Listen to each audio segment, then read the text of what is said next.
اور ناظرین آخر میں اتنا عرض کروں گا کہ بالخصوص ہمارے ARYQ TV کے جو چیئرمین ہیں حاجی عبدالرزاق صاحب، ان کے لیے خصوصی طور پر دعا فرمائیں کہ وہ انتہائی علیل ہیں، بہت بیمار ہیں، اور جتنے QTV کے ناظرین ہیں، جتنے ویورز ہیں، ان سب کی بارگاہ میں یہ گزارش ہے کہ سب اپنے ہاتھوں کو اٹھائیں اور اللہ تعالیٰ کی بارگاہ میں ان کے لیے خصوصیت کے ساتھ شفایابی کے لیے دعا فرمائیں، تو ہمارے ساتھ مل کر دعا میں شامل ہو جائیں۔ الحمدللہ رب العالمین والصلاة والسلام على سید الانبیاء والمرسلین اللہم صل علی سیدنا ومولانا محمد وعلى آلہ واصحابہ وبارک وسلم۔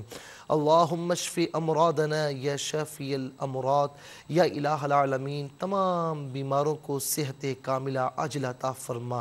جتنے مسلمان گھروں میں، ہاسپٹلز میں، جہاں کہیں جس قسم کی بیماری میں ہیں یا الہ العالمین مہلک امراض میں ہیں، ڈاکٹرز نے جواب دے دیا ہے، تمام بیماروں کو صحت کاملہ عاجلہ عطا فرما۔ بالخصوص ہمارے حاجی عبدالرؤوف صاحب کے بڑے بھائی محترم جناب حاجی عبدالرزاق صاحب جو اس وقت انتہائی علیل ہیں، یا الہ العالمین ان کو صحت کاملہ عاجل عطا فرما، ان کی تمام بیماریوں سے انہیں چھٹکارا عطا فرما، تمام جسمانی بیماریاں دور فرما، یا الہ العالمین انہیں صحت عافیت کے ساتھ طویل زندگی عطا فرما، یا الہ العالمین ان کا سایہ تمام خاندان والوں پر یا الہ العالمین تا دیر قائم و دائم فرما۔ ہم سب کی تمام دعائیں ان کے حق میں مقبول و منظور فرما۔ وصلی اللہ تعالی علی خیر خلق محمد و آلہ و اصحابہ اجمعین برحمتک یا ارحم الراحمین۔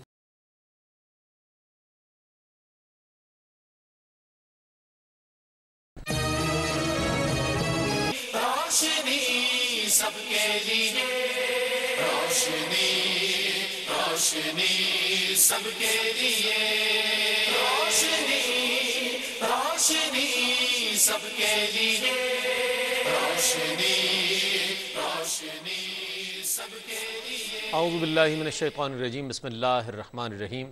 ناظرین گرامی السلام علیکم، میں ہوں آپ کا میزبان محمد رئیس احمد اور آپ دیکھ رہے ہیں پروگرام روشنی سب کے لیے۔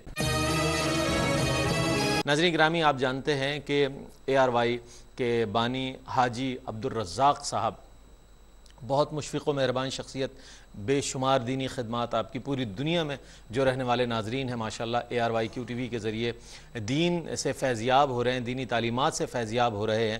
اس میں حاجی عبدالرزاق صاحب کی بڑی خدمات ہیں اور یہ سارا جو کریڈٹ ہے انہی کو جاتا ہے۔ آج کل وہ علیل ہیں، ان کے لیے دعائے صحت کے لیے میں پروفیسر ڈاکٹر نور احمد شاطا صاحب سے گزارش کروں گا اور آپ سب سے گزارش کروں گا دست بستہ کہ آپ جہاں کہیں ہو، جب آپ اپنی نمازیں ادا کریں اور دیگر وظائف عبادات کریں، درود پاک پڑھیں، تو حاجی عبدالرزاق صاحب کو اپنی دعاؤں میں ضرور یاد رکھیں کہ اللہ تعالیٰ انہیں صحت یابی عطا فرمائے۔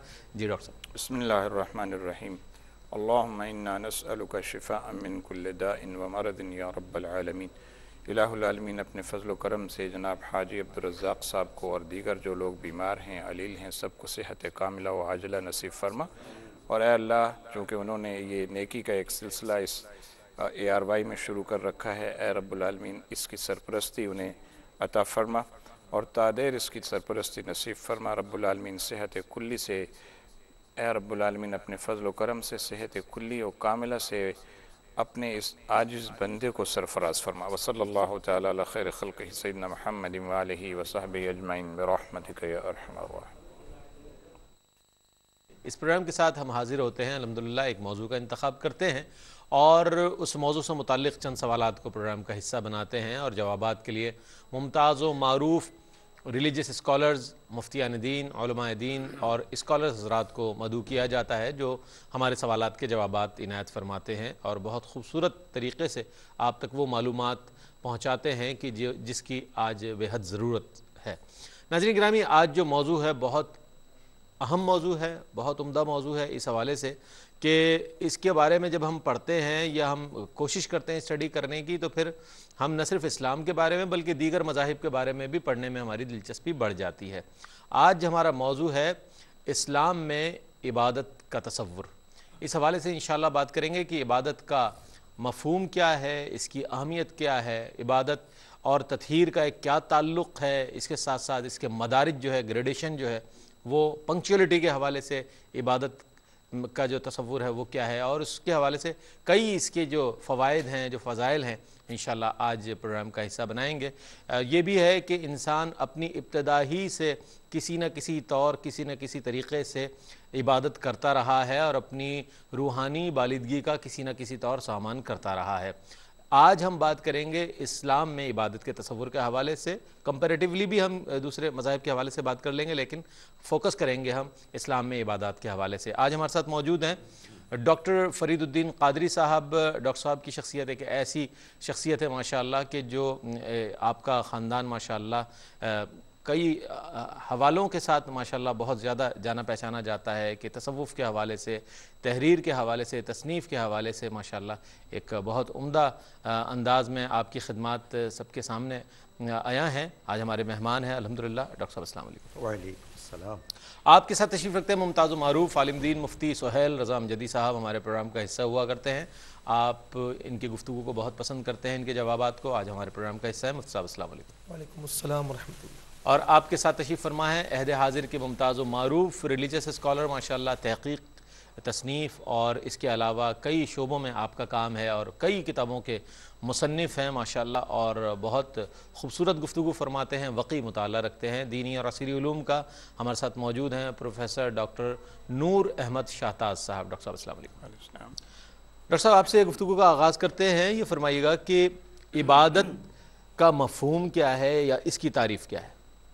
بسم اللہ الرحمن الرحیم، صلی اللہ علیہ نبی الامی وعلی آلہ وصحبہ صلی اللہ علیہ وسلم۔ عبادت دین اسلام کا ایک ایسا موضوع ہے جو بہت اہم بھی ہے، بہت نازک بھی ہے، اور اللہ تبارک و تعالی جل شانہ نے اس عبادت کو صرف اپنی ذات پاک کے لیے خاص رکھا ہے، جبکہ ہم جب تعظیم یا اطاعت کے حوالے سے اگر گفتگو کریں تو اس میں تو وسعت ہے۔ تعظیم جو ہے وہ اللہ کے سوا اوروں کی بھی ہو سکتی ہے، بڑوں کی ہو سکتی ہے، انبیاء کرام کی ہو سکتی ہے، ہونی چاہیے، اطاعت ہونی چاہیے، لیکن عبادت یہ خاص الخاص باری تعالیٰ کی ذات پاک کے ساتھ ہے۔ ٹھیک ہے۔ اور مفہوم اس کا یوں بنتا ہے کہ انتہائی تذلل، انتہائی بندگی، انتہائی عبدیت کا اظہار یہ عبادت کے ساتھ ریلیٹڈ ہے، اس لیے کہ عبادت کا لغوی معنی ہی بندگی ہے۔ عبدن سے یہ مشتق ہے۔ عبد کا معنی ہے بندہ بھی، اور عبد کا معنی ہے غلام بھی۔ اس اعتبار سے اگر ہم عبادت کی طرف نظر ڈالیں تو معلوم یہ ہوگا کہ عبادت میں ہمارے پاس کوئی چوائس نہیں ہے، آپشن نہیں ہے، بلکہ کمپلسری ہے، لازم ہے، چاہے آپ کی طبیعت مانے نہ مانے، خواہش ہو نہ ہو۔ کیوں کہ باقی اور چیزیں ایسی ہیں کہ ان میں انسان ہے سوچتا ہے کہ میں یہ کر لوں نہ بھی کروں، لیکن عبادت جو ہے اس کا تعلق نہ اور ہاں کے ساتھ، There is no option. وہ تو آپشن کوئی نہیں، وہ کرنا ہی کرنا ہے۔ اس کی وجہ کیا ہے کہ بندہ جو ہے وہ عبد، اس کی حیثیت اللہ کے سامنے غلام کی سی ہے، اور غلام کے لیے جو حکم آ جائے اسی پر اس کو اپنا سر جھکانا ہے۔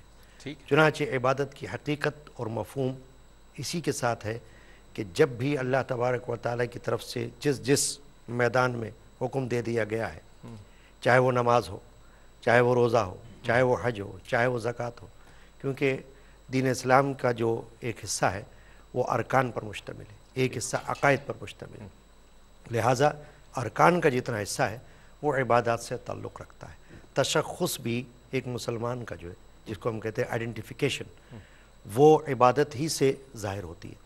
ایک انسان نماز پڑھتا ہے تو دیکھنے والا کہہ سکتا ہے کہ یہ مسلمان ہے، حج پر جاتا ہے تو لباس کی تشخص سے معلوم ہوتا ہے یہ مسلمان ہے۔ تو عبادت جو ہے وہ انسان کو دوسرے انسان کے سامنے ممتاز بھی کرتی ہے، اس کو پہچان عطا کرتی ہے کہ یہ عبد ہے اللہ کا۔ بہت اچھی بات کی ڈاکٹر صاحب، آپ نے عبادات کا کرنا تو ایک الگ ایک میں یہ سمجھتا ہوں ایک حسن ہے، لیکن اسلام کا حسن یہ ہے کہ جو اس کی تعلیمات حاصل کر لیتا ہے، تو اگر کوئی بندہ سچ بول رہا ہے، کردار سے اپنے یہ ثابت کر رہا ہے کہ وہ مسلمان ہے، تب بھی عبادات سے ہٹ کر بھی اسے پہچانا جا سکتا ہے کہ یہ مسلمان ہو سکتا ہے، کیونکہ یہ اس معاملے میں بھی سچ بول رہا ہے، اس معاملے میں بھی دیانتداری سے کام لے رہا ہے۔ صحیح فرمایا آپ نے۔ مفتی صاحب، عبادات کی جو اہمیت ہے اسلام میں، اس کے بارے میں کچھ فرمائیے گا۔ ڈاکٹر صاحب نے عبادت کے حوالے سے بہت خوبصورت بیان فرمایا۔ اعوذ باللہ من الشیطان الرجیم، بسم اللہ الرحمن الرحیم، اللہم صلی علی سیدنا و مولانا محمد وعلی آلہ و اصحابہ وبارک وسلم۔ یا ایہا الناس اعبدوا ربکم الذی خلقکم والذین من قبلکم لعلکم تتقون۔ اللہ رب العالمین فرما رہا ہے کہ اے لوگو، تم عبادت کرو اپنے رب کی جس نے تمہیں پیدا فرمایا اور تم سے پہلے جتنے گزرے ان کو پیدا فرمایا، لعلکم تتقون، تاکہ تم تقوی پرہیزگاری اختیار کرو۔ دیکھیں یہاں پر ہم دیکھتے ہیں کہ اگر کوئی کسی کے یہاں کام کرتا ہے، خادم کی حیثیت ہوتی ہے یا خادمہ کی حیثیت ہوتی ہے، تو ہر معاملے میں جس کے یہاں کام کرتا ہے جتنے ٹائم کے لیے اس کی اطاعت کرتا ہے۔ اس نے کہا پانی لاؤ تو آگے سے یہ نہیں کہنا کہ میں کون ہوتا ہوں پانی لاؤں، آپ نے مجھے خرید لیا، وہ پانی لا کر دیتا ہے، کھانا مانگتا ہے کھانا لا کر دیا جاتا ہے۔ الغرض جتنے ٹائم تک وہ خادم یا خادمہ ہے، امپلائی ہے، وہ اس کی بات ماننے پر مجبور ہوتا ہے، اس لیے اسے معلوم ہے کہ یہ میرا آقا ہے، یہ مجھے پے کرے گا۔ کچھ اور پیچھے چلے جائیں کہ جہاں عبدیت کا تصور تھا، غلام ہونے کا تصور تھا، وہاں تو مکمل طور پر وہ آقا کے دائرہ اختیار میں رہا کرتا تھا، یعنی عقلی طور پر بھی یہ بات تسلیم کی جاتی ہے کہ آقا اور غلام، جو آقا ہے وہ جو حکم دے گا غلام اس حکم کو پورا کرے گا۔ اللہ رب العالمین یہاں پر فرما رہا ہے کہ تم عبادت کرو اپنے رب کی جس نے تمہیں پیدا فرمایا۔ وہاں خریدا تھا یا وہاں پے کر رہا تھا تو اس کی ہر بات مانی جا رہی تھی۔ تو بدرجہ اولا اللہ تعالیٰ سب سے زیادہ اس بات کا حق رکھتا ہے کہ اس کی تعظیم کی جائے، اس کی عبادت کی جائے، اس لیے کہ اس نے تمہیں پیدا فرمایا۔ جس نے تمہیں خریدا، جو پے دے رہا ہے، تم اس کی ہر بات مان رہے ہو، تو جس نے تمہیں پیدا فرمایا وہ بدرجہ اولا اس بات کا حقدار ہے کہ اس کی بارگاہ میں تذلل اختیار کیا جائے۔ جی، جس نے زندگی جیسی نعمت عطا فرمائے۔ پھر آپ دیکھیں کہ ایک سانس ہمارے اندر جا رہا ہے، ایک آ رہا ہے، یہ بھی نعمت ہے۔ ہمارے اعضاء ہمارے لیے نعمتیں ہیں، آنکھیں نعمتیں، کان نعمتیں۔ ذرا سا تصور کیجئے رئیس بھائی کہ اگر یہ آنکھ ایک انچ جو ہے وہ اوپر یا نیچے ہو جائے تو چہرے کا حلیہ بگڑ جائے۔ اللہ رب العالمین فرماتا ہے وَفِي أَنفُسِكُمْ أَفَلَا تُبْصِرُونَ، اپنے آپ پر غور کرو، کیوں نہیں کرتے غور، کیوں نہیں دیکھتے؟ تو ہر چیز اس دنیا میں اللہ رب العالمین نے زندگی سے لے کر، یعنی ہماری پیدائش سے لے کر تا موت، ہر چیز ہمیں بطور نعمت عطا فرمائی، بطور زندگی ہم جی رہے ہیں۔ تو وہ اس بات کا زیادہ حقدار ہے کہ اس نے ہمیں پیدا فرمایا، ہم سے پہلے تمام مخلوقات کو پیدا فرمایا، تو اس بات کا حقدار ہے کہ اس کی بارگاہ میں تذلل اختیار کیا جائے، اس کی بارگاہ میں عاجزی اختیار کی جائے۔ اور جس طرح ڈاکٹر صاحب نے فرمایا کہ عبادت نام ہی اسی کا ہے، اپنے معبود کی بارگاہ میں انتہائی تذلل اختیار کرتے ہوئے عبادت کی جائے۔ عبادت یعنی کہ سپردگی کا نام ہے کہ ہم نے سپرد کر دیا اپنے آپ کو اپنے رب کے۔ اچھا ڈاکٹر صاحب آپ موجود ہیں اور آپ کی موجودگی سے میں فائدہ اٹھاؤں گا۔ یہ فرمائیے گا کہ اسلام میں جو عبادت کا تصور ہے اس میں تطہیر بھی موجود ہے، پاکیزگی موجود ہے، اور اس کا قرآن کریم میں بھی ذکر ہے۔ تو یہ فرمائیے گا دیگر اگر مذاہب کے تناظر میں ہم دیکھیں، دیگر مذاہب میں جو عبادات موجود ہیں اور کمپیریٹیولی ہم اسلام میں جو عبادات موجود ہے اس میں جو تطہیر کا ایک عنصر موجود ہے، تو کیا فرمائے گا اس حوالے سے تقابلی اگر اعتبار سے اگر ہم آپ سے پوچھیں؟ بسم اللہ الرحمن الرحیم۔ اولاً تو عبادت کا تصور جو اسلام نے دیا ہے اس میں 3 باتیں ہیں۔ پہلی بات تو یہ ہے کہ عبادت اطاعت کا نام ہے، ٹھیک ہے، اور دوسری بات یہ ہے کہ عبادت عاجزی اور انکساری کا نام ہے، کیا بات، اور تیسری بات یہ ہے کہ عبادت بندگی کا نام ہے۔ کیا کہنا ہے، کیا کہنا؟ یہ تصور دیگر مذاہب میں نہیں ہے، اسلام میں ہی یہ تصور ہے کہ وہ جو شخص عبادت پر معمور کیا گیا ہے وہ اس نظریے کے ساتھ عبادت کر رہا ہے کہ جس کی میں عبادت کر رہا ہوں وہ میرا خالق و مالک ہے، میں اس کا بندہ ہوں، اور وہ وحدہ لا شریک ہے، اور وہ وحدہ لا شریک ہے۔ واہ واہ، دوسری بات اس میں یہ ہے کہ اسے یہ معلوم ہے کہ میں عبادت مجبوراً نہیں کر رہا بلکہ اپنے دل سے واہ واہ، چاہتے ہوئے کر رہا ہوں، تسلیم کر کے کر رہا ہوں، اسے رب تسلیم کر کے کر رہا ہوں، چونکہ میں نے خالق و مالک کو اپنا رب تسلیم کیا ہے اور اس کا یہ حق ہے مجھ پر کہ میں اس کے سامنے جھکوں، عاجزی اور انکساری بجا لاؤں، میں اپنے آپ کو اس کے سپرد کر دوں، اس کا بندہ ہونے کا اظہار کروں، کیونکہ میرے رب کو پسند ہی یہ بات ہے کہ بندے میرے سامنے اپنی بندگی کا اظہار کریں، اور جمیل نیاز خم کر دیں۔ جی دیگر مذاہب میں ہم یہ دیکھتے ہیں کہ وہاں عبادت کا کانسیپٹ جو ہے وہ کچھ وقت کے لیے اپنے آپ کو اپنے معبودان باطلہ کے سامنے پیش کرنا ہے، اور اس میں خود مذاہب کے اندر بھی یہ بات موجود ہے کہ ان معبودوں کے اپنے آپ کو وہ بندہ نہیں سمجھتے، یہی خیال کرتے ہیں کہ بس اس کی پوجا کرنی ہے ہمیں۔ اسلام میں عبادت صرف پوجا پاٹ کا نام نہیں ہے، اسی لیے بندہ مومن کی عبادت تا حیات عبادت ہے، اس کے ہر عمل میں عبادت ہے۔ ایک بندہ مومن جب صبح اپنے بچوں کے لیے رزق کمانے کی خاطر باہر نکلتا ہے اور کوئی جاب کرتا ہے، کام کرتا ہے، ورکشاپ میں ہے، کارخانے میں ہے، اسکول میں ہے، کالج میں ہے، کسی بھی شعبے سے وابستہ ہے، وہ بچوں کے لیے اپنے لیے رزق حلال کی تلاش میں نکلا ہے تو وہ عبادت ہی کے لیے نکلا ہوا ہے۔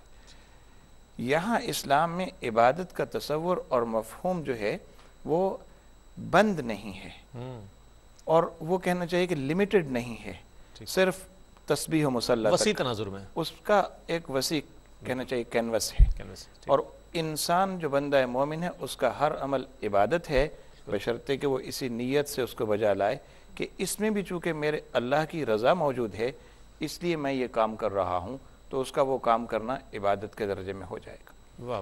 اللہ رب العالمین جل شانہ وعلا نے یہ جو فرمایا وما خلقت الجن والانس الا لیعبدون، تو اس کا معنی کہ میں نے جنات اور انسان کو پیدا ہی صرف عبادت کے لیے کیا ہے، اس کا یہ مفہوم ہرگز نہیں کہ جن و انسان ہر وقت تسبیح و مصلی پہ رہیں تو وہ عبادت میں ہیں، اور اگر وہ دنیاوی امور بجا لائیں تو وہ عبادت میں نہیں ہیں۔ دنیاوی امور کی بجا آوری چونکہ اپنے دین کی تقویت کے لیے ہے اور حلال روزی کما کر زندگی گزارنے کے لیے ہے، اور الدنیا مزرعۃ الآخرہ ہے، اس دنیا میں جتنا کمائیں گے آخرت میں وہ کام آئے گا، تو کمانے کے اس عمل میں جو وقت صرف ہو رہا ہے وہ بھی عبادت میں جا رہا ہے۔ کیا کہنے ڈاکٹر صاحب، کیا کہنے، بہت اچھے آپ نے اس کو بڑے براڈ اس میں آپ نے ویژن میں پیش کیا اس ہمارے سوال کے جواب کو۔ ناظرین گرامی، بنیادی طور پر مومن بندہ مومن کی جو زندگی ہے اس کا ہر لمحہ عبادت ہے، جیسا کہ آپ نے فرمایا، اور اس کا یعنی کہ کمانا یعنی کہ جاب کرنا، اس کا حقوق اللہ ادا کرنا، حقوق العباد ادا کرنا، اور اس کی پوری زندگی جو ہے اگر شریعت مطہرہ کے مطابق ہے تو پوری زندگی اس کی عبادت میں گزر رہی ہے۔ مزید سوالات ہمارے پاس موجود ہیں، وہ انشاءاللہ پیش کروں گا۔ ایک مختصر سا وقفہ ہے، وقفے کے بعد حاضر ہوتے ہیں، ہمارے ساتھ رہیے گا۔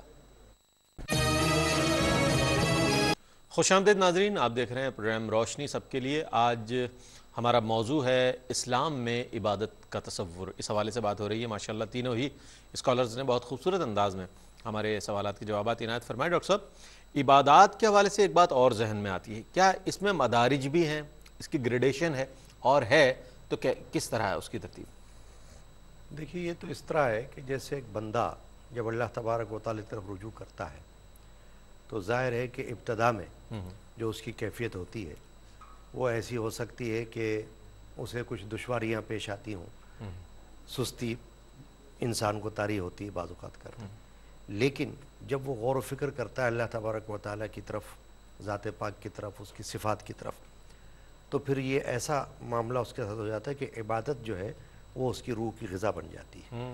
عام طور پر ہم لوگ موسیقی کو روح کی غذا لوگ کہتے ہیں، مگر علماء نے، صوفیہ نے کہا ہے کہ عبادت جو ہے وہ روح کی غذا ہے، کیا بات، اللہ تعالیٰ کی بندگی۔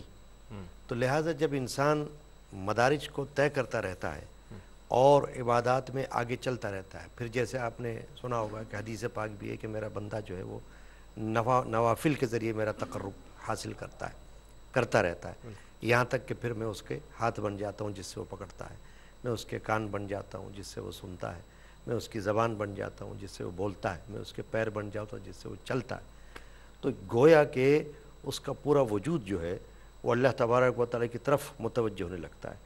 تو جب ایسا مقام اس کی زندگی میں آ جاتا ہے تو پھر وہ درجات کی طرف چلتا ہے، اور پھر یہ ہوتا ہے کہ وہ صرف فرائض ہی نہیں بلکہ وہ نوافل کی طرف بھی متوجہ ہو جاتا ہے، پھر وہ صرف دن ہی نہیں رات میں بھی عبادت کی طرف لگ جاتا ہے۔ اور یہی اللہ تبارک و تعالیٰ نے اپنے خاص بندوں کی پہچان بتائی ہے، عباد الرحمن جن کو کہا گیا ہے قرآن مجید میں سورۃ الفرقان میں، ان کی خاصیت، خصوصیت اور ان کی شان اللہ پاک نے یہی بیان فرمائی ہے کہ وہ راتوں کو بھی اللہ تبارک و تعالیٰ کو یاد کرتے رہتے ہیں۔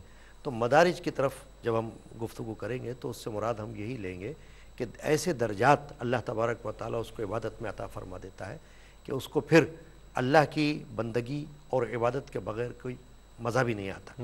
وہ یہ چاہتا ہے کہ میں اپنے حقوق العباد میں بھی اور حقوق اللہ میں بھی جہاں تک ممکن ہو سکے عبادات کی طرف لگا رہوں.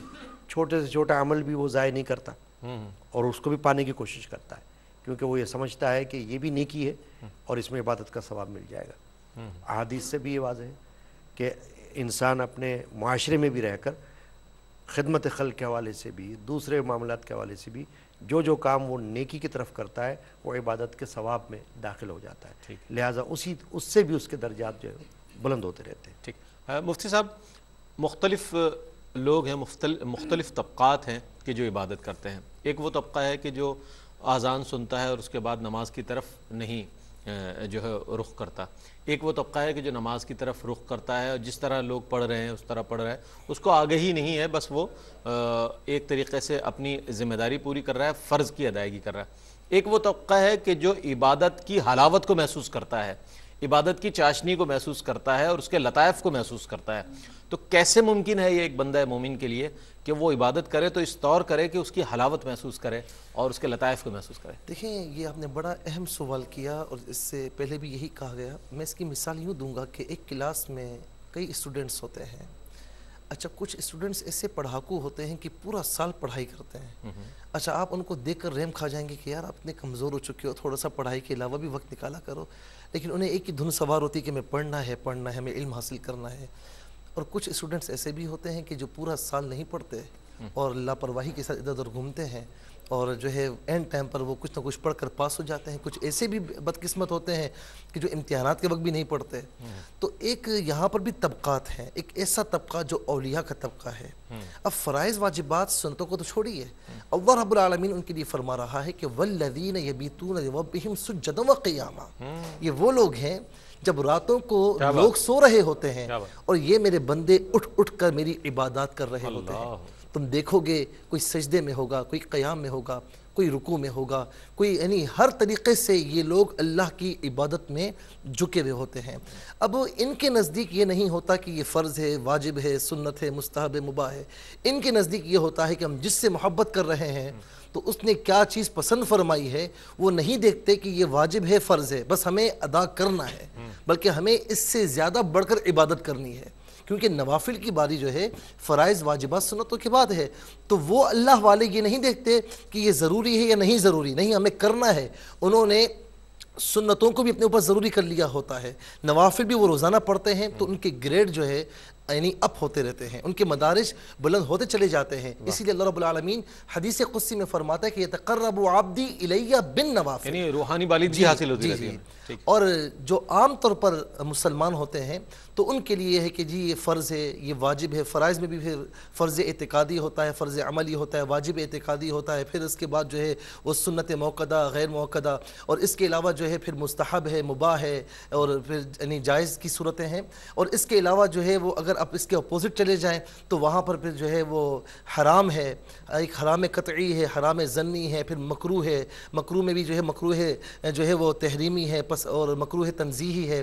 تو یہ تمام جو مدارج مرتب کیے گئے ہیں اس میں یہ ہے کہ ایک شخص سے خدا نہ خواستہ اس کا دل عبادت میں لگتا ہی نہیں تو اسے کہا جاتا ہے کہ تم جو ضروری چیزیں وہ تو کر لو، اللہ رب العالمین تم پر کرم فرمائے گا. تو جو ضروری ہے تم کرو گے تو اللہ رب العالمین اس پہ تمہیں اور ترقی عطا فرمائے گا.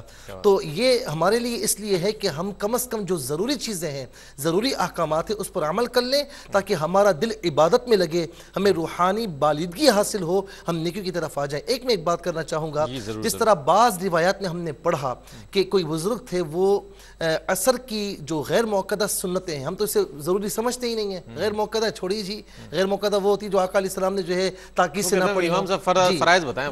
جی فرائض بتائیں جو ضروری ہے، اس میں بھی جو کمی ہو سکتی تو وہی بتا دیں.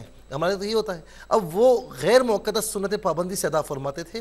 ایک مرتبہ ادا نہیں کی تو آقا علیہ السلام کسی اور کے خواب میں تشریف لائے اور فرمائے کہ اس سے پوچھو کہ اس نے کیوں نہیں ادا کی، یہ ہر روز ہمیں بیچتا تھا، اس نے کیوں نہیں کیا. تو یہاں پر کچھ علماء یہ بھی فرماتے ہیں کہ جس کا جتنا بڑا منصب ہوتا ہے نا اس کی پکڑ بھی اتنی سخت ہوتی ہے. فرمایا کہ علماء اگر سنتیں چھوڑنے لگ جائیں تو عوام الناس مکروہات میں پڑ جاتے ہیں، اور اگر علماء مکروہات میں پڑ جائیں تو عوام الناس حرام کاری میں پڑ جاتے ہیں۔ کمال جواب آپ نے عنایت فرمایا۔ ڈاکٹر صاحب اب آتے ہیں عبادت کے حوالے سے، یہ بتائیے گا کہ عبادت کی روح کیا ہے؟ بنیادی طور پر اس کو سمجھنے کی ضرورت ہے۔ جب ہم اس کو سمجھ جائیں گے تو پھر عبادت کی اہمیت بھی ہمارے سامنے آ جائے گی اور اس کے فضائل اور اس کے فوائد بھی ہمارے سامنے آ جائیں گے۔ عبادت کی روح۔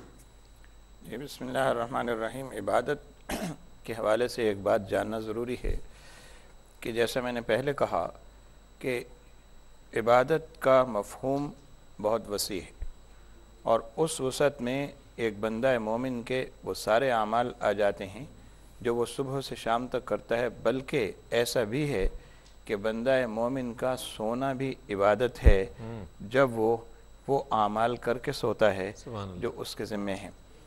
اب رہا یہ معاملہ کہ اس عبادت کی روح کیا ہے، تو عبادت کی روح تو اللہ تعالیٰ کی رضا کا حصول ہے۔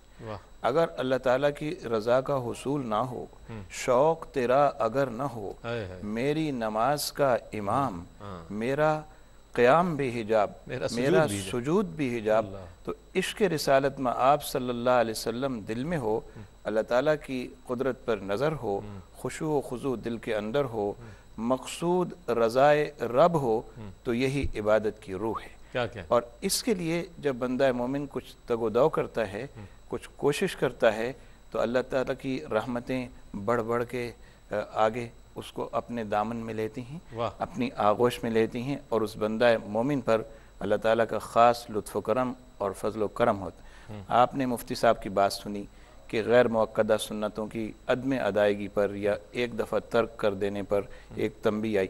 حضرت پیر میر علی شاہ صاحب رحمۃ اللہ تعالیٰ علیہ کبھی ایسے ہی واقع کہ آپ نے سفر حرمین شریفین میں جب وادی حمرہ میں تھکاوٹ کی وجہ سے، مسلسل سفر کی وجہ سے، ڈاکوؤں کے حملہ آور ہونے کے خوف سے آپ نے نماز کی غیر موقدہ سنتیں عشاء کی نہیں ادا فرمائی، آپ آرام فرما ہو گئے۔ خود رسول اللہ صلی اللہ علیہ وسلم تشریف لائے خواب میں اور تنبیہ فرمائی کہ آل رسول کو یہ بات روا نہیں کہ وہ میری سنتیں جو ہیں ان کو ترک۔ تو بات یہ ہے کہ عبادت میں آپ جتنا آگے بڑھتے ہیں، آپ کے معمولات ہوں، آپ کا وہ تسبیح و مصلی کا نظام ہو، آپ کا لوگوں کے ساتھ صوفیاء کرام کی زندگیوں کا مطالعہ کیجئے تو پتہ چلتا ہے۔ مثلا حضرت شیخ عبد القادر جیلانی رحمۃ اللہ تعالیٰ علیہ واعظ بھی فرماتے ہیں، تصنیف و تالیف بھی فرماتے ہیں، تدریس بھی فرماتے ہیں، یہ تمام امور انجام دے رہے ہیں، اور رات کو مصلی پر بھی ہیں، تہجد بھی ہو رہی ہے اور بلا ناغہ ہو رہی ہے۔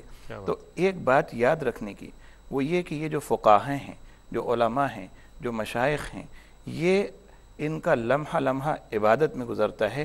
عابد صرف وہ نہیں ہے جو کسی کٹیا میں بیٹھ گیا ہے، کسی جھونپڑی میں جا کے اس نے ڈیرا لگا لیا ہے، یا جنگل میں کنارہ کش ہو کے بیٹھ گیا ہے۔ فقیہ واحد اشد علی الشیطان من الف عابد، ایک فقی شیطان پر 1000 عابدوں سے بھاری، کیونکہ عابد جو ہے وہ صرف اپنی عبادت اپنے لیے اللہ کی رضا کا کام کر رہا ہے، اور فقیہ عابد جو ہے جو فقہ کی خدمت کرتے ہوئے عبادت کر رہا ہے، فقہ اسلامی کی خدمت کر رہا ہے، وہ لوگوں کی رہنمائی کا فریضہ انجام دے رہا ہے، اس میں اسے عبادت کا ثواب دوسرے کے بنسبت زیادہ ملتا ہے، کیونکہ اس میں خلق خدا کا فائدہ ہے، اس میں صرف اس کا ذاتی فائدہ ہے۔ تو عبادت کی روح کو سمجھنے کے لیے ہمیں اپنے مشائخ، اپنے بزرگان دین کے احوال کا، ان کے سوانے کا مطالعہ کرنا ہوگا، جس سے اندازہ ہوگا کہ انہوں نے کس طرح سے اپنی زندگیوں کو اللہ تعالیٰ کی عبادت کے لیے وقف کیا۔ کیا خوبصورت آپ نے مثالیں عنایت فرمائی۔ ناظرین گرامی، بات دراصل یہ ہے کہ آج عبادت کے مفہوم پر اس لیے بات کی جا رہی ہے کہ ظاہر ہے ہم الحمدللہ مسلمان ہیں، اور ہمارے لاکھوں اور کروڑوں جو دیکھنے والے اس وقت ناظرین ہیں، ان تک بھی اس کی اہمیت پہنچ جائے کہ آیا روح کیا ہے عبادت کی۔ بہت خوبصورت بات ڈاکٹر صاحب نے ارشاد فرمائی کہ اللہ تعالیٰ کی رضا اگر پیش نظر ہو ہمارے ہر کام میں، اور اس نیت کے ساتھ، اس ارادے کے ساتھ اگر ہم ہر کام کریں کہ ہمارا رب ہم سے راضی ہو جائے اور شریعت محمدی صلی اللہ علیہ وآلہ وسلم پر ہم چلتے رہیں اور ان احکامات پر چلتے رہیں، تو یقیناً وہی ہم صحیح طور پر اپنی عبادت کے لطائف کو حاصل کر سکتے ہیں، اور عبادت کی جو حلاوت ہے اسے محسوس کر سکتے ہیں۔ اور اللہ تعالیٰ اپنے بندے سے چاہتا بھی یہی ہے کہ یہ اتنا عبادت میں مشغول ہو جائے، اس قدر اس کے اندر منہمک ہو جائے، کہ واقعتاً یہ حق بندگی ادا کر دے. اللہ تعالی ہمیں بھی وہ عبادات کے لطائف عطا فرمائے کہ جو صوفیہ اکرام نے حاصل کی، جس طرح کے مثالیں دی گئی. حاضر ہوتے ہیں کہ مختصر سے وقفے کے بعد ہمارے ساتھ رہیے گا، چند سوالات باقی ہیں انشاءاللہ وہ بھی پیش کروں گا اپنے مہمانان گرامی کی خدمت میں. حاضر ہوتے ہیں وقفے کے بعد. اور ناظرین آخر میں اتنا عرض کروں گا کہ بالخصوص ہمارے ARYQ TV کے جو چیئرمین ہیں حاجی عبدالرزاق صاحب، ان کے لیے خصوصی طور پر دعا فرمائیں کہ وہ انتہائی علیل ہیں، بہت بیمار ہیں، اور جتنے QTV کے ناظرین ہیں، جتنے ویورز ہیں، ان سب کی بارگاہ میں یہ گزارش ہے کہ سب اپنے ہاتھوں کو اٹھائیں اور اللہ تعالیٰ کی بارگاہ میں ان کے لیے خصوصیت کے ساتھ شفایابی کے لیے دعا فرمائیں. تو ہمارے ساتھ مل کر دعا میں شامل ہو جائیں. الحمدللہ رب العالمین والصلاة والسلام على سید الانبیاء والمرسلین. اللہم صلی علی سیدنا ومولانا محمد وعلى آلہ واصحابہ وبارک وسلم. اللہم اشف امراضنا یا شافی الامراض، یا الہ العالمین تمام بیماروں کو صحت کاملہ عاجلہ عطا فرما. جتنے مسلمان گھروں میں، ہاسپٹلز میں، جہاں کہیں جس قسم کی بیماری میں ہیں یا الہ العالمین مہلک امراض میں ہیں، ڈاکٹرز نے جواب دے دیا ہے، تمام بیماروں کو صحت کاملہ عاجلہ عطا فرما. بالخصوص ہمارے حاجی عبدالرؤوف صاحب کے بڑے بھائی محترم جناب حاجی عبدالرزاق صاحب جو اس وقت انتہائی علیل ہیں، یا الہ العالمین ان کو صحت کاملہ عاجل عطا فرما، ان کی تمام بیماریوں سے انہیں چھٹکارا عطا فرما، تمام جسمانی بیماریاں دور فرما. یا الہ العالمین انہیں صحت عافیت کے ساتھ طویل زندگی عطا فرما. یا الہ العالمین ان کا سایہ تمام خاندان والوں پر یا الہ العالمین تا دیر قائم و دائم فرما. ہم سب کی تمام دعائیں ان کے حق میں مقبول و منظور فرما. وصلی اللہ تعالی علی خیر خلق محمد و آلہ و اصحابہ اجمعین برحمتک یا ارحم الراحمین. خوش آمدید ناظرین، آج ہمارے پروگرام کا موضوع ہے اسلام میں عبادت کا تصور. اس حوالے سے بات ہو رہی ہے. ڈاکٹر صاحب، اسلام میں جو تصور عبادت ہے اس کے فضائل اور فوائد بہت زیادہ ہیں. ایک گوشہ یہ بھی ہے کہ عبادت جو ہے ہمیں پنکچول کرتا ہے، پنکچولیٹی آتی ہے ہماری شخصیت میں کہ نماز فجر کی جب پڑھنی ہے تو اس کے ایک اوقات ہیں، اس میں ادا کرنی ہے، ظہر کی ظہر میں، اور عصر اور مغرب اور عشاء اپنے اپنے. تو یہ فرمائے گا. اور اس کے علاوہ بھی دیگر جو عبادات ہیں اس کے حوالے سے بھی ایک تو احساس ذمہ داری پیدا ہوتا ہے، اور احساس ذمہ داری کے ساتھ ساتھ ایک ہم میں جو ہے یکسوئی پیدا ہوتی ہے کہ ہمیں یہ کام کرنا ہے یکسوئی کے ساتھ. تو یہ جو ایک خوبی ہے انسانی شخصیت کی، یہ پیدا ہو جاتی ہے عبادات کے کرنے سے. اس حوالے سے بتائیے گا. دیکھیے، دراصل بات یہ ہے کہ جو عبادات فرائض سے تعلق رکھتی ہیں، ظاہر ہے کہ اس کے لیے اللہ تبارک و تعالی نے اوقات بھی مقرر فرمائے، دن بھی مقرر فرمائے. بعض عبادات وہ ہیں کہ جو بے شک کے سال میں ہیں، فرض جیسے رمضان شریف کے روزے ہیں، لیکن اس کا بھی تو وقت ہے نا، مہینہ بھی مخصوص ہے. ماہ رمضان شریف ہے، پھر وقت بھی مخصوص ہے، صبح سحری سے لے کر افطار کے وقت تک ہے. پھر نمازیں جو ہیں وہ روزانہ آپ کو 5 وقتہ، فجر، ظہر، عصر، مغرب، عشاء اپنے اپنے اوقات کے اندر مقررہ وقت میں. اب یہ جو چیزیں ہیں یہ انسان کو پنکچول بنانے کے لیے بہت زیادہ ایک معاون ثابت ہوتی ہے. وجہ اس کی یہ ہے کہ انسان کو یہ خیال ہوتا ہے کہ دیکھیں اگر میں نے یہ وقت کھو دیا تو نماز قضا ہو جائے گی، یا میں نے روزہ چھوڑ دیا تو پھر وہ قضا ہو جائے گا. ٹھیک ہے نا. تو اس اعتبار سے انسان کے اندر یہ عادت پیدا ہونے لگ جاتی ہے کہ ہمیں اپنا کام وقت پر کرنے کی عادت پیدا کرنی چاہیے.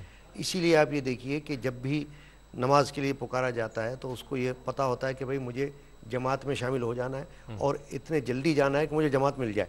بالکل. اس وقت کے اندر احساس ذمہ داری بھی احساس ذمہ داری ہے. بالکل بالکل. کہ مجھے جو پکارا گیا ہے، مؤذن نے پکارا ہے، تو مجھے اس جماعت کے اندر جا کے شامل ہو جانا ہے. اگر میں جماعت کے بعد گیا تو جماعت مجھ سے محروم ہو جاؤں گا. یہ اس کو خیال رہتا ہے. لہٰذا وہ ان باتوں کا خیال رکھتا ہے. تو اس کے اندر کام کو وقت پر کرنے کی عادت اور سلیقہ پیدا ہو جاتا ہے.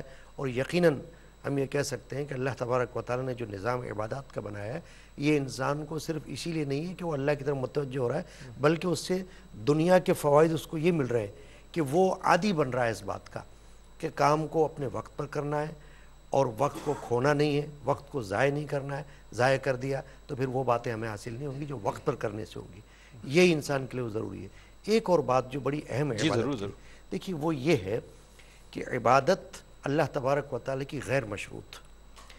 اس حوالے سے نہیں کہ کوئی، کیونکہ آج کل یہ بھی ہوتا ہے بہت زیادہ کہ صاحب کوئی مشکل آن پڑی تو عبادت کر رہے ہیں. اور مشکل ہٹ گئی۔ قرآن پاک میں اللہ نے فرمایا کہ جب ہم بندے پر کوئی پریشانی دیتے ہیں یا کوئی آزمائش آتی ہے تو وہ ہمیں پکارتا ہے، اور جب ہم اس پر سے آزمائش ہٹا دیتے ہیں تو وہ پیٹ پھیر کر چل دیتا ہے اور ایسا ہو جاتا ہے جیسے ہمیں پکارا ہی نہ تھا۔ تو اللہ تبارک و تعالیٰ اس طرح توجہ دلانا چاہتا ہے کہ تمہاری عبادت جو ہے وہ کسی کام کے تحت نہیں ہے، کسی غرض کے تحت نہیں ہے۔ میرے خاندان کے ایک بزرگ گزرے، انہوں نے اپنے کلام کے اندر ایک شعر ان کا پہلا، اس میں یہ ہے کہ بے سود و عبادت جس میں کہ آرزو ہے، کہ آرزوؤں کے تحت عبادت نہیں ہوگی کہ یہ تمنا ہے، یہ مراد ہے تو عبادت کرنی ہے، یہ مراد نہیں تو پھر عبادت سے کیا غرض، ایسا نہیں، بلکہ عبادت تو اس لیے کرنی ہے کہ تم عبد ہو، غیر مشہود، تم بندے ہو، لازم ہے، وہ معبود ہے، تمہارے پر لازم ہے کہ تم اس کی بندگی میں لگے رہو، اور وہ جس حال میں بھی تمہیں رکھے اس حال میں عبادت جاری رکھو۔ کیا بات، اسی کا نام عبادت ہے۔ اچھا، بندہ مومن کی جو زندگی ہے مفتی صاحب، وہ تو ایک بڑی متحرک زندگی ہے۔ نبی کریم علیہ السلام کی حیات مبارکہ، صحابہ کرام رضوان اللہ تعالیٰ علیہم اجمعین، اہل بیت اطہار، تابعین، تبع تابعین، صوفیہ اکرام، سب کی سوانح اگر ہم پڑھیں، حیات مبارکہ کو پڑھیں تو ایک بڑی متحرک زندگی ہے، اس میں عبادات بھی ہے، حقوق اللہ بھی ہے، حقوق العباد بھی ہے۔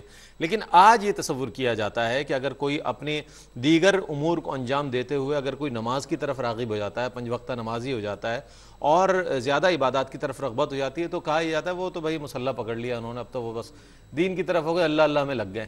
یہ جو تصور ہم میں آ گیا ہے، یا یہ اس طریقے سے جو سینٹنسز استعمال ہوتے ہیں، یہ رویہ جو ہے ہمارا وہ کیوں کر ہو گیا ایسا؟ ڈاکٹر صاحب نے بڑی خوبصورت بات فرمائی تھی کہ عبادت کا جو تصور اسلام میں ہے وہ ہمہ جہت تصور ہے، وہ ایک محدود تصور نہیں ہے۔ دوسرے مذاہب میں اور دوسرے ادیان میں ایسا تصور موجود نہیں ہے۔ تو آپ دیکھیں کہ یہ جو آپ نے بات فرمائی، جو ایک لوگوں کا سوال اٹھایا، یہ افراط اور تفریط کے شکار جو لوگ ہوتے ہیں نا وہ کرتے ہیں۔ اچھا، ایک بندہ جو دین کی جانب راغب ہوتا ہے وہ یہ سمجھتا ہے کہ اب حقوق العباد مجھ پر نہیں ہے، اب یہ تمام کی تمام حقوق اللہ ہیں، اب مجھے یہی کرنا ہے۔ اچھا، جو حقوق العباد کی جانب ہے وہ کہتے ہیں کہ جی اللہ تعالیٰ کی کوئی حقوق نہیں، وہ چاہے گا معاف کر دے گا، وہ تو معاف ہو جائیں گے، حقوق العباد معاف نہیں ہوں گے، اس پر ذرا سا جو نا وہ کرو، محنت کرو۔ اچھا، اس میں بیلنس کرنا بھی تو بہت مشکل بات ہے نا مفتی صاحب۔ دیکھیں، اسلام نے جو حکم دیا ہے قرآن نے، یا ایھا الذین آمنوا ادخلوا فی السلم کافہ، ایمان والو اسلام میں پورے کے پورے داخل ہو جاؤ۔ جو یہ کہتے ہیں کہ حقوق اللہ ہی ہیں، حقوق العباد نہیں، وہ بھی غلط ہے۔ جو یہ کہتے ہیں کہ حقوق العباد سب کچھ حق اللہ تو اللہ رب العالمین معاف فرما دے گا، وہ بھی غلط ہے۔ یہ جو درمیانہ راستہ ہے نا، ولا تتبعوا خطوات الشیطان، کہ جو کہتے ہیں یہ، جو کہتے ہیں یہ، تو یہ غلط ہے، یہ شیطان کا راستہ ہے۔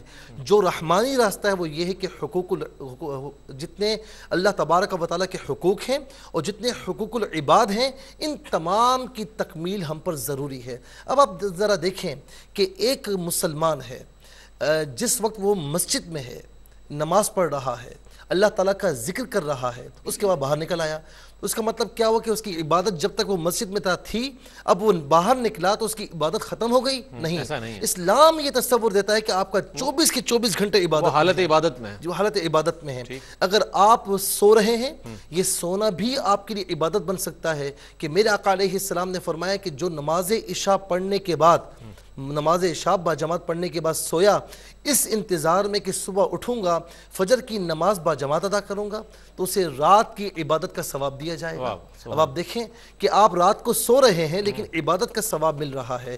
میرے آقا علیہ السلام نے فرمایا کہ جس نے رات کے کسی حصے میں قرآن کی 10 آیات کریمہ پڑھ لی، اللہ تبارک و تعالیٰ اس کا شمار غافلین میں نہیں بلکہ عبادت گزاروں میں فرمائے گا۔ آپ بے خبر سو رہے ہیں لیکن آپ کے ثواب کا میٹر جاری ہے۔ اس کے بعد آپ اٹھتے ہیں، رزق حلال کمانے کے لیے گھر سے نکلتے ہیں، اگر اس نیت کے ساتھ کہ میں اپنے گھر والوں کو رزق حلال پہنچاؤں، میں اپنے آپ کو رزق حلال پہنچاؤں، عبادت کے لیے کمر بستہ ہو جاؤں، تو یہ رزق حلال کمانا بھی آپ کے لیے عبادت ہے۔ اور اس کے علاوہ آپ اگر اپنے والدین کے پاس جا رہے ہیں تو والد کی زیارت کرنا، اپنی والدہ کی زیارت کرنا، یہ بھی عبادت ہے۔ ان کے حقوق کو پورے کرنا بھی عبادت۔ دوستوں کے پاس آ جائیں، گھر والوں کے پاس آ جائیں، یعنی صبح سے لے کر شام تک، شام سے لے کر رات تک، پھر رات سے لے کر صبح تک، اپنی زندگی کا ہر لمحہ اگر مسلمان عبادت میں گزارنا چاہے تو بڑی آسانی سے عبادت میں گزار سکتا ہے۔ میں ایک بات عرض کروں گا کہ سید عالم صلی اللہ علیہ وسلم کی حدیث پاک ہے کہ 7 اشخاص روز قیامت اللہ تعالیٰ کے عرش کے سائے میں ہوں گے، جس دن کوئی سایہ نہیں ہوگا اس کے عرش کے علاوہ، اس کے سوا کوئی سایہ نہیں ہوگا۔ اس میں سے ایک بندہ یہ فرمایا کہ مسجد میں جاتا ہے، مسجد میں جاتا ہے، عبادت کرتا ہے،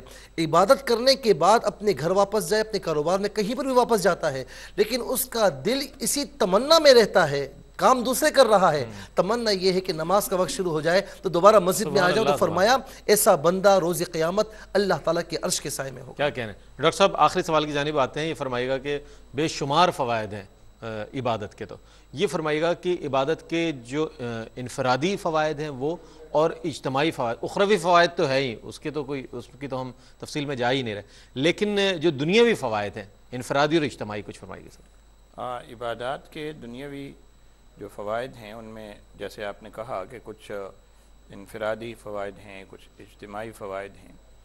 انفرادی فوائد کی طرف اگر ہم جاتے ہیں تو دیکھیے، نماز جو ایک عبادت ہے وہ عبادت کے ساتھ ساتھ عبودیت بھی سکھاتی ہے، اور یہ یاد رکھنے کی بات ہے کہ عبادت کا جو نظام ہے یہ انسان کے مرنے کے بعد منقطع ہو جائے گا، لیکن عبودیت باقی رہے گی۔ جنت میں جانے کے بعد اہل ایمان کی شان یہ ہے کہ عبادات کا تکلف وہاں ختم ہو جائے گا، لیکن عبودیت کا تعلق پھر بھی برقرار رہے گا۔ تو انسان کو اس دنیاوی زندگی میں جو انفرادی فوائد حاصل ہوتے ہیں ان میں سے ایک بڑا فائدہ یہ ہے کہ وہ عبودیت سیکھتا ہے، اور اس عبودیت میں پھر وہ اللہ تعالیٰ کے سامنے ہر وقت عاجزی کے ساتھ، انکساری کے ساتھ، تضرع کے ساتھ رہتا ہے، اور پھر اس کے انفرادی فوائد میں بہت سارے طبی فوائد بھی ہیں، روحانی فوائد بھی ہیں، اور انسانی زندگی میں باہمی جو ایک دوسرے کے ساتھ تعلق ہے اس کے حوالے سے بھی فوائد ہیں۔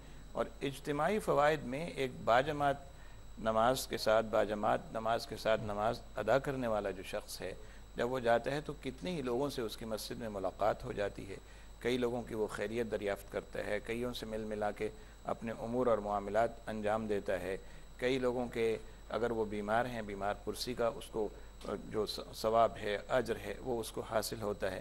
اجتماعی عبادات میں اور بڑی عبادت کو لے لیجیے تو حج ہے، اور حج کے بارے میں فرمایا کہ ان الحج یغسل الذنوب کما یغسل الماء الدنس۔